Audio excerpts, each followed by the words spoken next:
자, 안녕하세요. 세법의 정석진입니다. 이번 7월 모의고사에 대해서 해설 강의를 진행하도록 하겠습니다. 자, 먼저 25번부터 볼까요? 25번은 극상 문제입니다. 극상 문제여서 해설은 생략하겠습니다. 자, 26번 역시 극상 문제입니다. 해설 생략하겠습니다. 자, 27번 볼까요? 여러분 세법 문제 푸실 때 제일 먼저 확인할 것은 어느 세목을 묻는가를 먼저 확인해야 됩니다. 27번은 재산세를 물었죠. 재산세. 잠시만요. 재산세를 물었다. 그리고 이 중에 과세 대상에 대한 걸 물었는데 토지, 건물, 그 다음에 주택, 선박, 항공기 이걸 물은 거죠. 이 중에 틀린 것을 찾으라는 얘기입니다. 자, 기억에 재산세 과세에 되는 토지를 물었는데요. 토지일 때는 하나 기억하실 거, 모든 토지를 다 얘기합니다. 이게 무슨 얘기냐? 우리가 법률에 의해서 이렇게 지적 공부의 등록 대상이 되는 토지에다가 플러스 이번에 매립을 했다든지 또는 간척에 의해서 조성한 토지가 있겠죠. 매립 간척한 것은 아직까지는 이렇게 등록이 되어 있지 않는 것도 있습니다. 이런 것도 토지, 재산세 과세 대상에 포함됩니다. 그래서 기억은 틀린 얘기고, 자, D는 한동이라는 것은 구분 소유가 되는 걸 얘기하죠.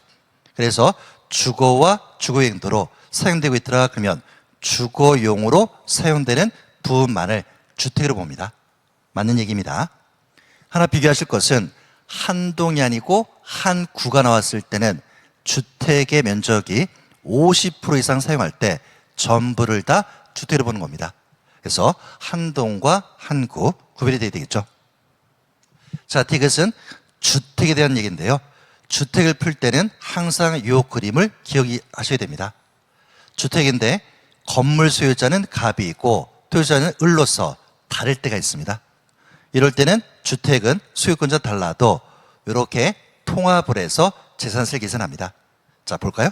주택에 대한 토지와 건물의 소유자가 다를 경우 해당 주택의 토지와 건물의 가액을 합쳐가지고 거기에다가 주택의 세율을 적용한다. 맞는 얘기가 됩니다. 그래서 니은드 맞고 디귿드 맞다. 자, 이제 오피스텔에 대한 얘기인데 우리 세법은 실질과세 원칙을 적용합니다. 가봤더니 오피스텔이 일반 업무시설에 해당할 때는 건축물로서 과세하죠. 그런데 현행과세 원칙에 따라서 가봤더니 오피스텔을 주거 용도로 사용할 때가 있습니다. 이럴 때는 주택으로 과세한다. 이건 맞는 얘기입니다. 자, 미음은 건축법 시행령 별표 1에 다가구주택은 1세대가 독립하여 구분 사용할 수 있도록 구획된 부분을 주택으로 보는 거죠. 그래서 이거는 맞는 얘기입니다. 조금은 좀 어려운 파트를 이렇게 묶어서 낸 문제인데 조금은 좀 정답률 안 좋을 것 같습니다. 정답은 1번이 됩니다. 자, 28번 가볼까요? 28번은 재산세 종합 문제를 찾아라. 종합 문제. 이 중에 옳은 건데, 자, 1번 지방세법 또는 관계원에 따라 재산세를 깎아줄 때가 있습니다. 그러면 과세표준에서 경감 대상 토지의 과세표준액의 경감 비율을 곱한 금액을 공제해서 세율을 적용하는 겁니다. 이건 맞는 얘기. 그래서 우리가 재산세가 경감이 되더라 그러면 예를 들어서 50% 경감하더라 그러면 재산세 과세표준에서 50%에 해당하는 금액을 공제해서 적용하라는 얘기죠. 그럼 만약에 비과세 또는 면제의 경우더라 그러면 100분의 100을 공제해 주는 겁니다. 자, 2번은 아까 설명드린 거 한구의 건물이 주거와 주거용으로 사용되고 있더라 그러면 이게 틀렸죠.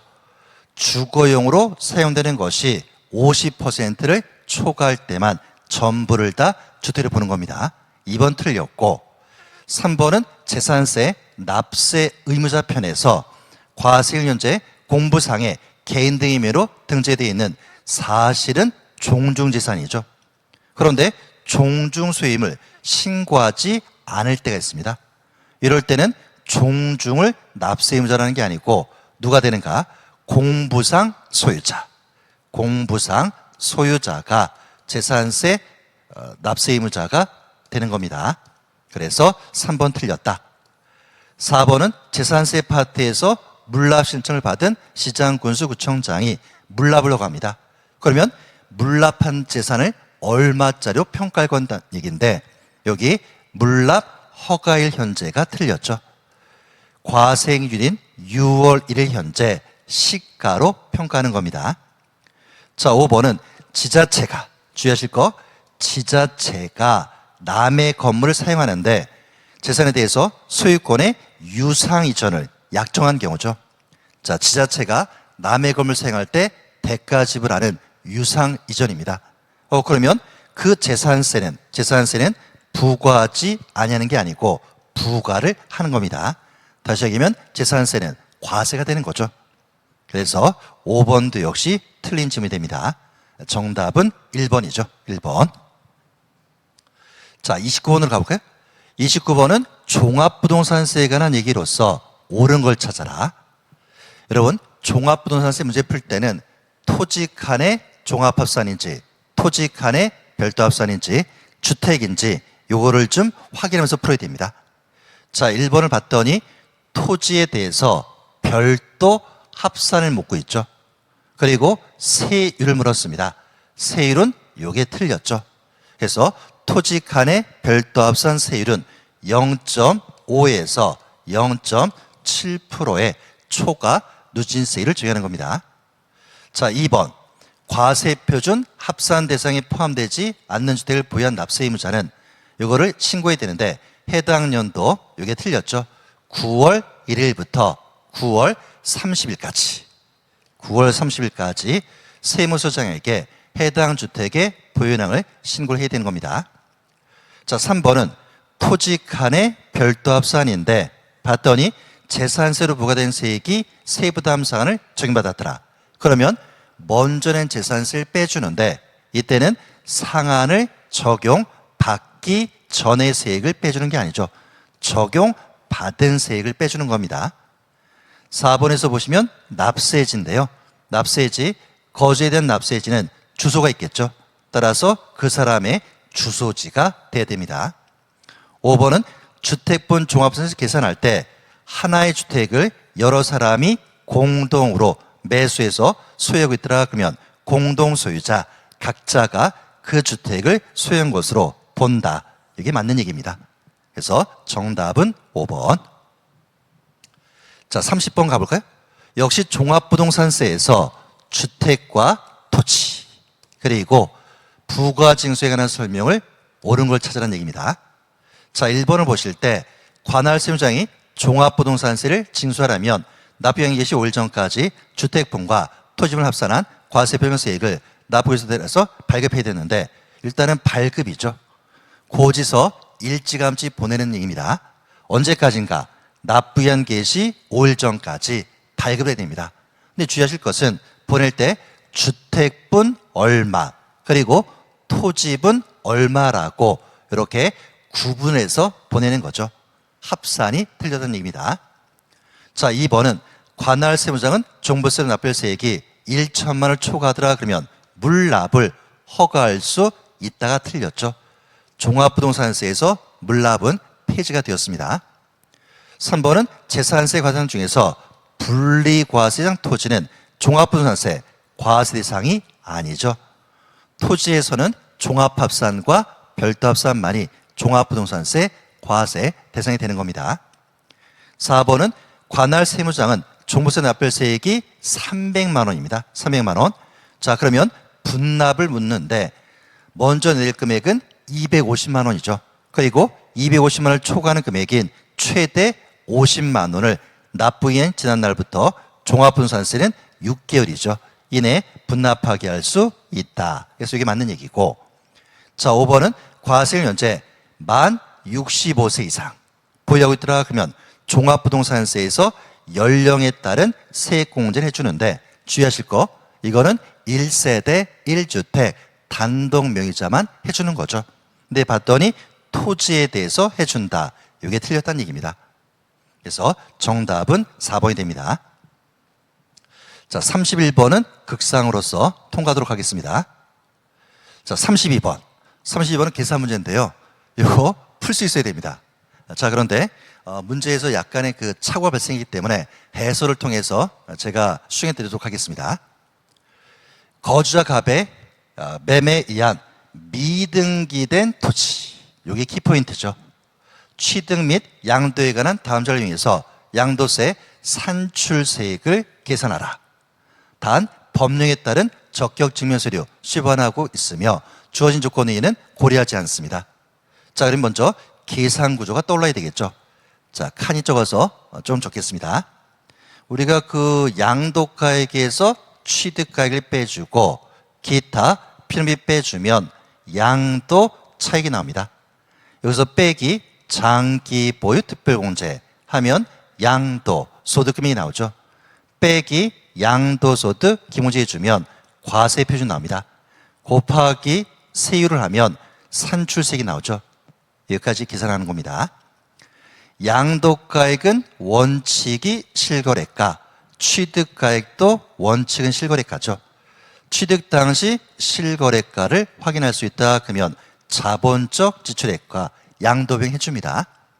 그런데 양도 당시 실거래가를 확인할 수 없거나 인정할 수 없다 그러면 추계로 가야 되겠죠. 추계 순서는 매, 감, 기입니다. 취득 당시 실거래가를 확인할 수 없거나 인정할 수 없다 그러면 추계. 추계 순서는 매, 감, 환, 기가 되겠죠. 취득가액이 추계면 바로 밑에 해주는 게 필요경비 계산공제.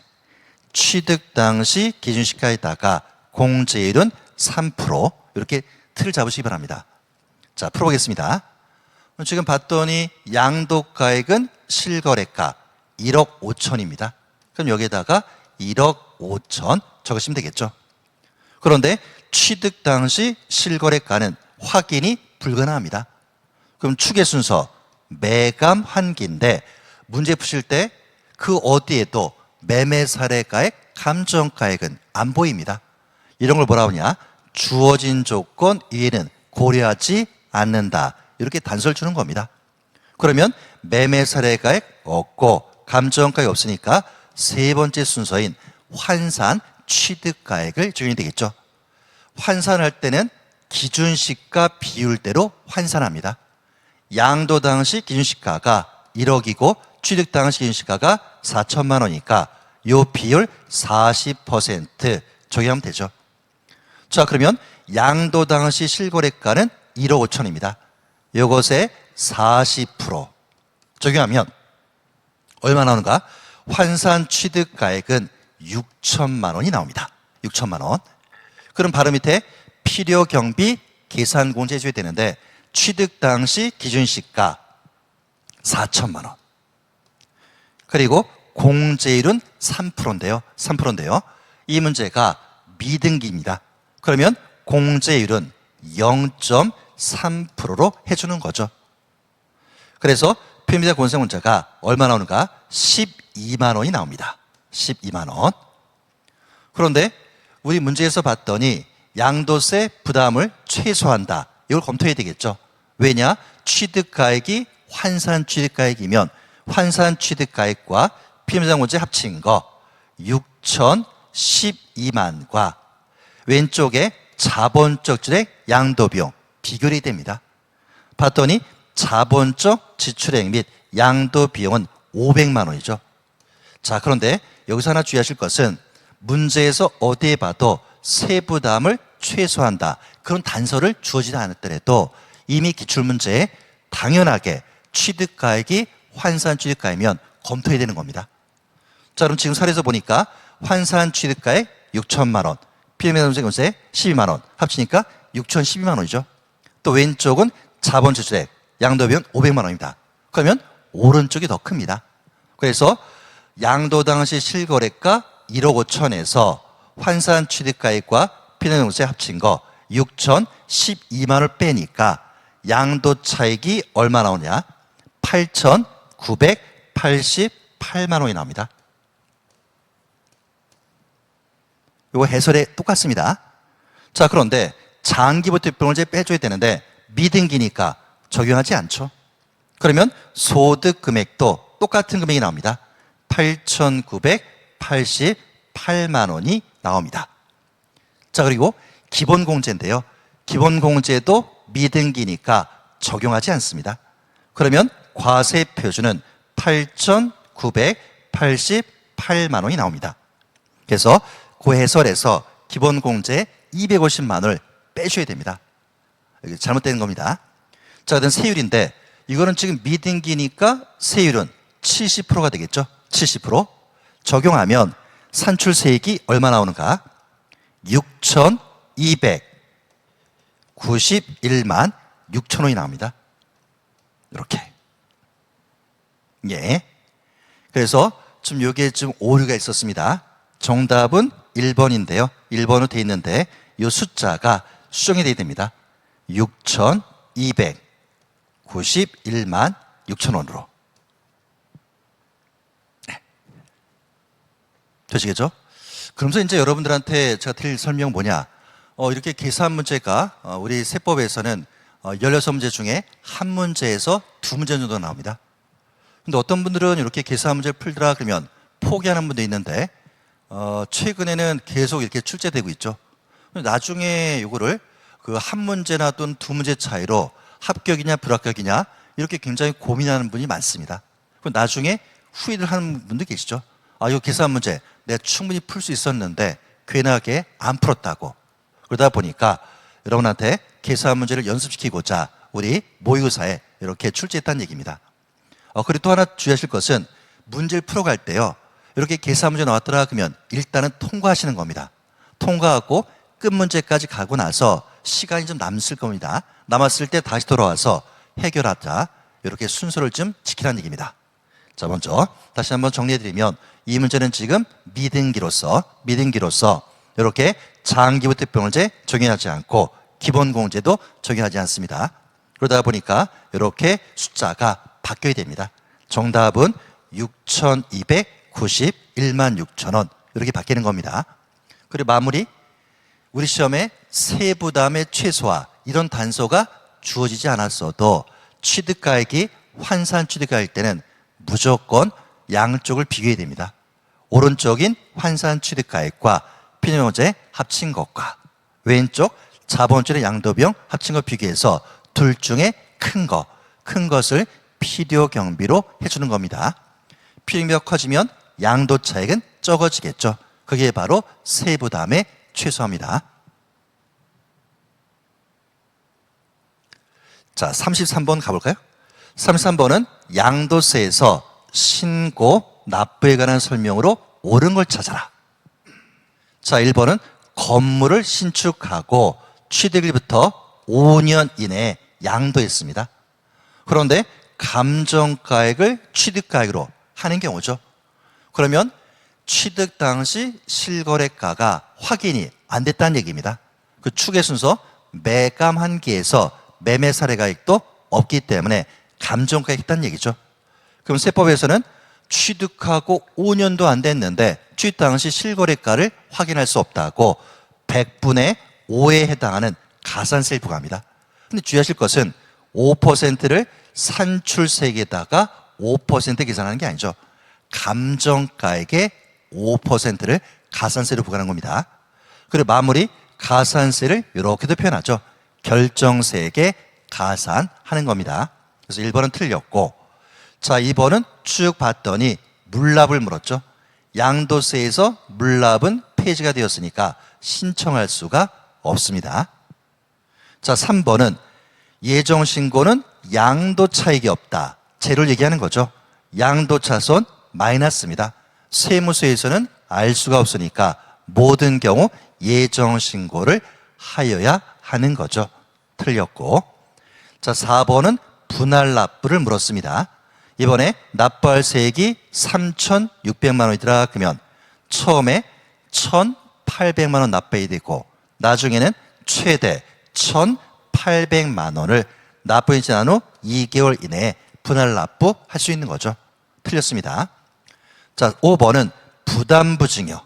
그 중에 예정 신고에 대한 얘기인데 양도일이 속한 달의 말일부터 부담부 세 글자니까 3개월 이내에 관할세무서에게 신고를 해야 한다. 그래서 맞는 얘기죠. 정답은 5번이 됩니다. 34번은 극상으로서 해설 생략하겠습니다. 자, 35번은 취득세. 부과 징수에 관한 설명으로 옳은 걸 찾아라. 자, 1번은 징수 방법이 보통 징수가 아니죠. 신고 납부입니다. 자, 2번은 상속을 받았을 때 신고하고 납부해야 되는데 기간을 연장해 주죠.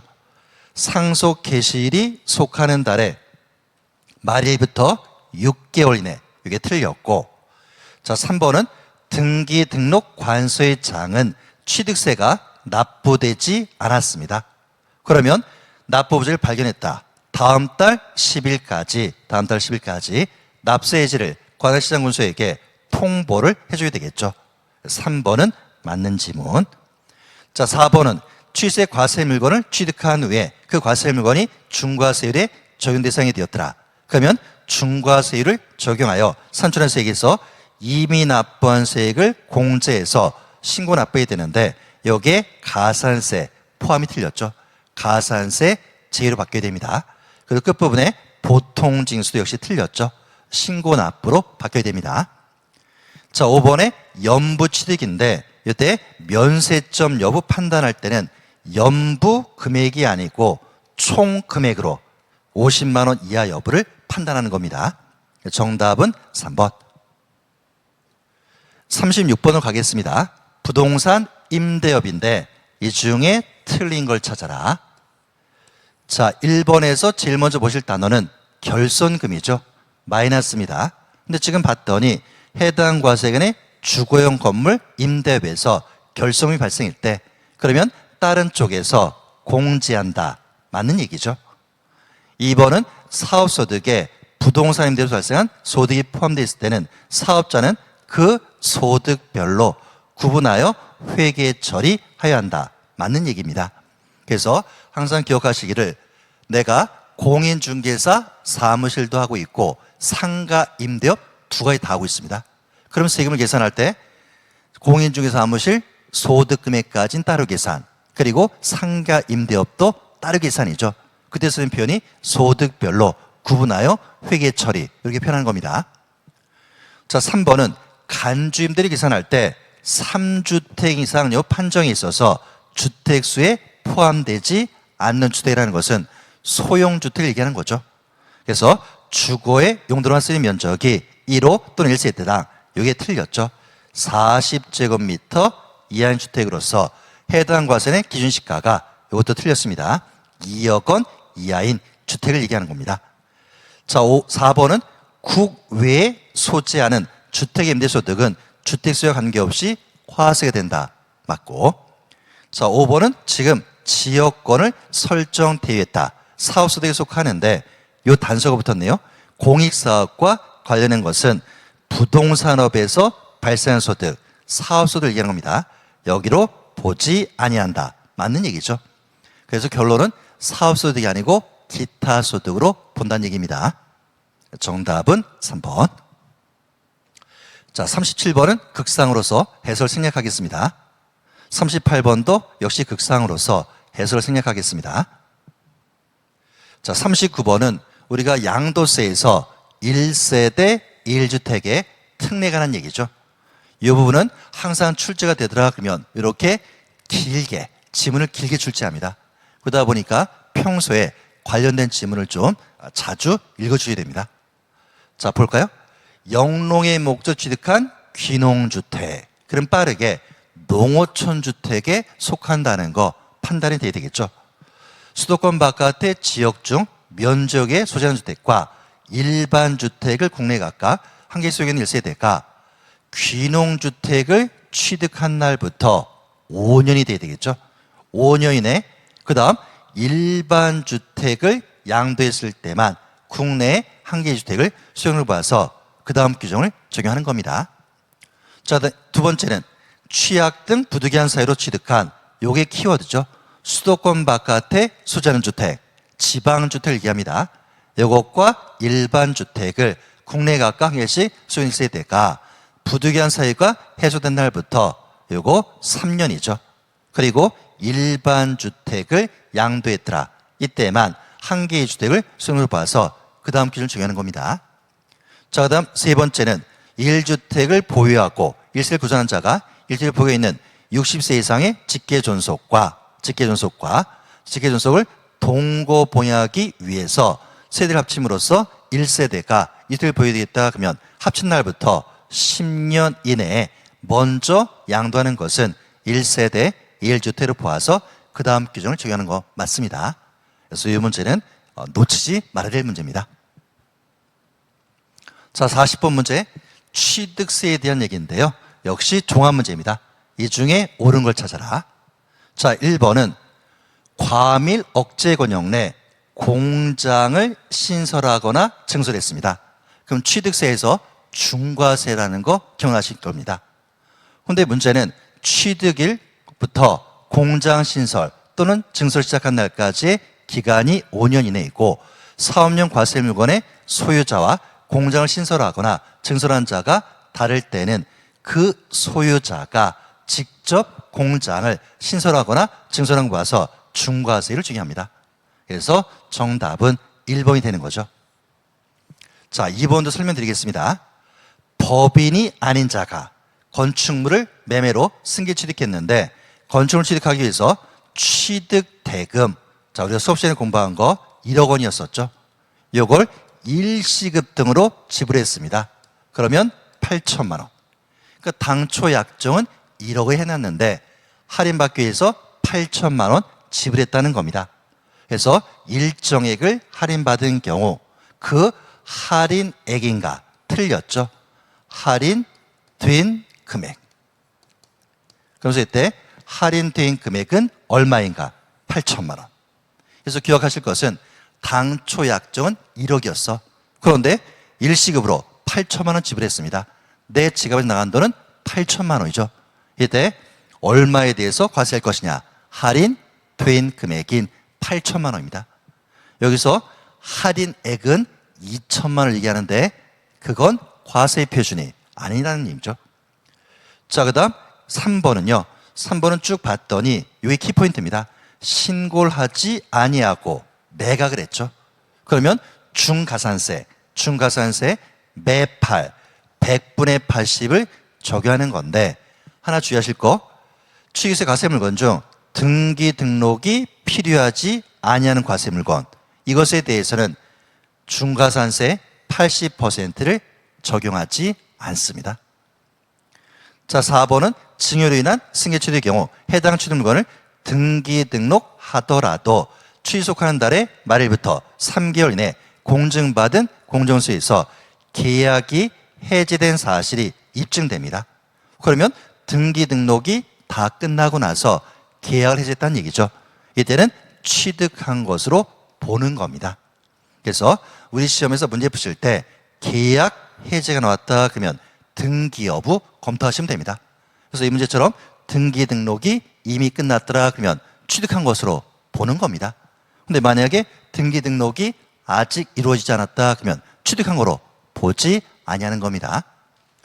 자, 5번은 쭉 봤더니 취득시를 묻고 있죠. 선택하실 거, 주택 재건축 조합이 제자가 들어갑니다. 재건축 사업을 하면서 조합원부터 취득하는 토지를 조합원에게 규제되지 않은 토지를 수 있겠더라 그러면 소유권 이전 고실이 틀렸죠. 이전 고실의 다음 날에 그 토지를 취득한 것으로 보는 겁니다. 자, 그래서 이 문제 정답은 1번인데요. 사실 그 문제 푸실 때 1번 내용이 좀 공부가 안 된 분들은 좀 어려울 수 있을 겁니다. 그런데 항상 문제 풀 때 어떻게 하느냐? 옳은 걸 찾아내는 거죠. 1번을 모른다 그러면 일단은 통과를 외치시면 됩니다. 그리고 2번은 좀 아는 얘기니까 틀린 얘기고 3번, 4번, 5번을 검토했더라 그러면 네 가지가 2번부터 5번까지가 틀리다는 얘기입니다. 그럼 남는 건 1번이니까 1번의 정답을 체크하시면 됩니다. 자, 그래서 여기까지가 7월 모의고사 해설인데요. 아까 그 계산 문제 32번은 출제 오류로서 죄송하다는 말씀 먼저 드리면서 막 내다보니까 살짝 고개 이렇게 놓칠 때도 있습니다. 그래서 아까 해설을 통해서 설명드렸으니까 그렇게 좀 바꿔주시면 되고요.